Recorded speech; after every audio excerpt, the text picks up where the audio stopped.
خوبی و بدی هر کدوم از این کارهای زیبایی چیه؟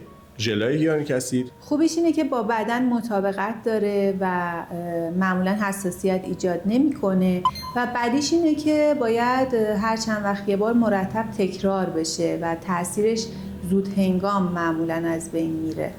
نخ‌های لیفت نخ‌های لیفت خوبیش اینه که بدون جراحی شما میتونین به یک لیفت قابل قبولی دست پیدا کنین، ولی بدیش اینه که برندهای خوب نخ لیفت خیلی گرون هستن. تزریق چربی خوبیش اینه که در حجم‌های بالا که بخوایم به صورت تزریق کنیم خیلی مقرون به صرف است، بهتر از فیلرهای دیگه مثل ژل‌ها هست، ولی بدیش اینه که قابل اصلاح نیست و به آنزیم حساس نیست و اگر عدم تقارن یا حالا مشکلی پیش بیاد خیلی راه بازگشتی نداره و به مرور زمان هم البته در سالهای آتی باعث افتادگی پوست میشه.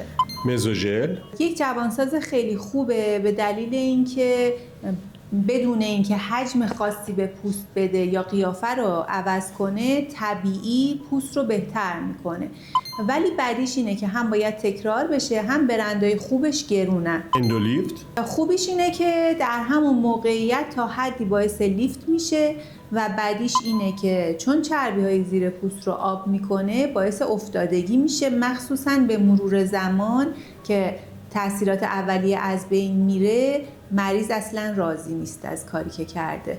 بوکالفت خوبیش اینه که در همون زمانی که انجام میشه چهره خیلی شیک و بروز و خوشگل میشه معمولاً.